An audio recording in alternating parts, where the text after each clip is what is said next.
Fish pulao অনেকেই অনেকভাবে রান্না করে, তবে এই পদ্ধতিতে রান্নাটা আমার কাছে সবচেয়ে বেস্ট মনে হয়।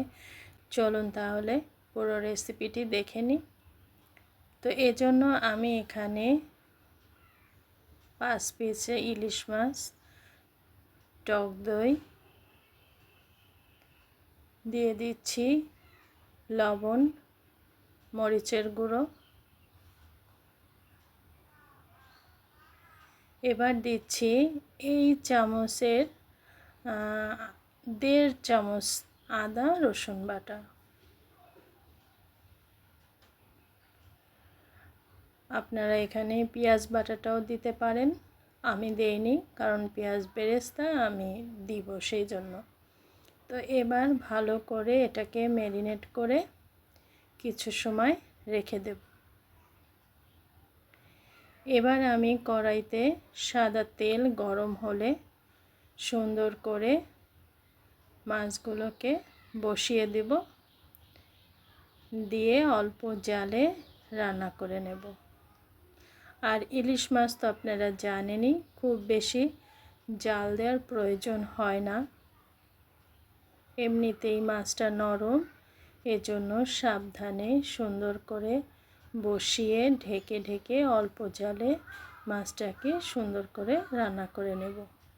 আমি উপর থেকে পেঁয়াজ বেরেস্তা দিয়ে দিচ্ছি,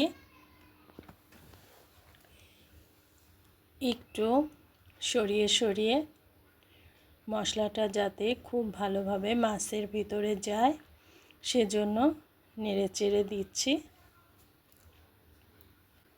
এবার আমি ঢেকে দেব। দেখুন চুলার জালটা আমি কীরকম কমিয়ে রেখেছি, ঢাকনাটা উঠিয়ে দেখাচ্ছি। এই দেখুন, এই যে দেখুন আমার মাছ রান্না প্রায় হয়ে এসছে। এবার আমি উঠিয়ে নেব।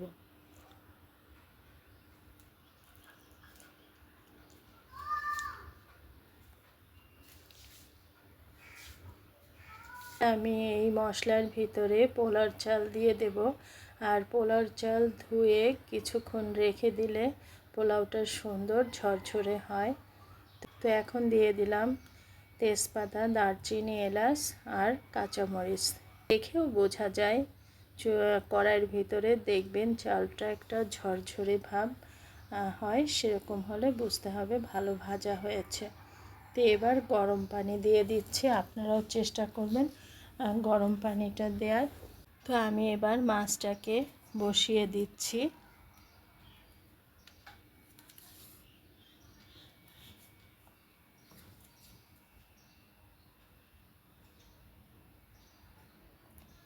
একটু দেখার সৌন্দর্যের জন্য আমি এভাবে বসাচ্ছি, এভাবেই বসাতে হবে এমনটা কিন্তু না।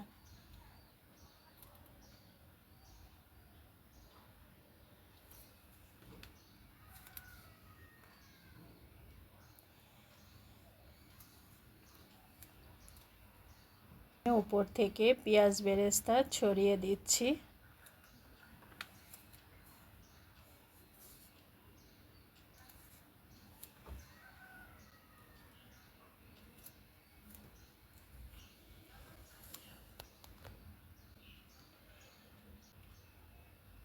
কিছুক্ষণ পর দেখুন ঢাকনা খুলে দেখাচ্ছি,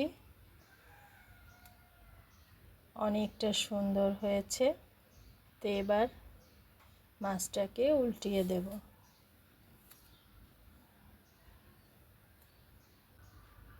আমি আগেও বলেছি রান্নাটা কিন্তু অনেক ধৈর্যের একটা ব্যাপার। এবার ঢেকে দিচ্ছি, কিছুক্ষণ পর পরিবেশন করে দেখাচ্ছি। দেখুন মাশাআল্লাহ অনেকটা সুন্দর হয়েছে। এবার আমি খাবারের জন্য প্লেটে নিয়ে নিচ্ছি।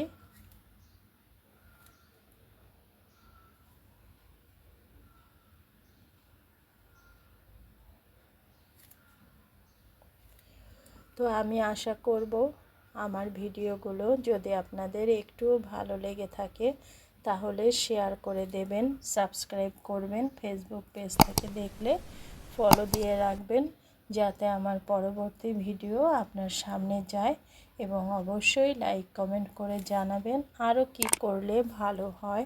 আপনাদের কমেন্টের অপেক্ষায় থাকব। তো ভালো থাকবেন সবাই। আর এখন দেখুন আমি একটু ভেঙে দেখাচ্ছি। দেখুন মাছটা একদম নরম সুন্দর হয়েছে আর খেতেও মাশাআল্লাহ ভালো হয়েছে। ভালো থাকবেন সবাই।